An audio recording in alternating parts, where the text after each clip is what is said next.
Beautiful morning. It's April 18th, I think.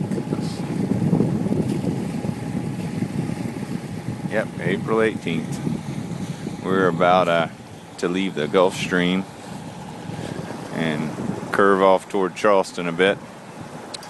Or actually, it's the Gulf Stream that curves away from us. And should be in Charleston by midnight or so.